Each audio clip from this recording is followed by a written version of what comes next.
আসসালামু আলাইকুম। এই ভিডিওতে আমরা দেখব ফিল এবং অপাসিটির পার্থক্য ফটোশপে। এই যে হচ্ছে অপাসিটি আর এই ফিল, এই দুইটার পার্থক্য দেখব।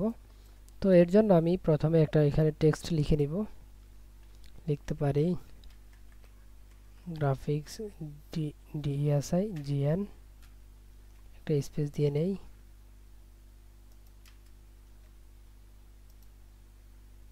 কন্ট্রোল টি বড় করে নিলাম। ওকে, এখন আমরা যদি অপাসিটি কমাই, দেখেন আমাদের এটা আনভিজিবল হয়ে গেছে টেক্সট। যদি ফিল কমাই তাও আনভিজিবল হয়ে গেছে।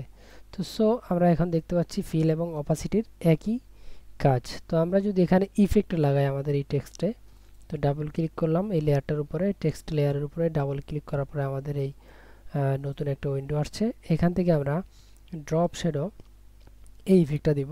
তো এখানে যা আছে সেটিংস তাই থাকলো। তারপরে হচ্ছে আমরা আরেকটা ইফেক্ট দিতে পারি বেভেল অ্যান্ড এমবস। এটার মধ্যে এখানেও সেটিং যা আছে তাই থাকলো, আমি চেঞ্জ করলাম না। তারপরে ওকে। এখন দেখেন আমাদের যদি অপাসিটি কমাই, ঠিক আগের মতো আমাদের টেক্সট আনভিজিবল হয়ে গেছে।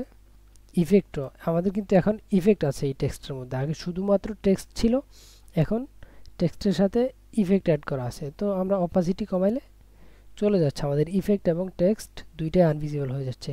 কিন্তু আমরা যদি এখন ফিল কমাই, দেখেন ফিল 0 করে দিলাম, তাহলে আমাদের টেক্সট আনভিজিবল হয়েছে। অর্থাৎ এই লেয়ারটার মধ্যে মেইন যে অবজেক্ট, সেটা টেক্সট হোক বা যাই হোক, তো আমাদের এখানে টেক্সট আছে এই জন্য আমরা টেক্সট বললাম। তো এই টেক্সটটা আনভিজিবল হয়ে গেছে, কিন্তু আমাদের টেক্সটের সাথে যে ইফেক্টটা ছিল, অর্থাৎ আমরা যে দুইটা ইফেক্ট দিলাম, বেভেল অ্যান্ড এমবস আর একটা হচ্ছে ড্রপ শ্যাডো, দেখেন আমাদের সেই ইফেক্টগুলো রয়ে গেছে। এটাই ছিল অপাসিটি এবং ফিলের পার্থক্য।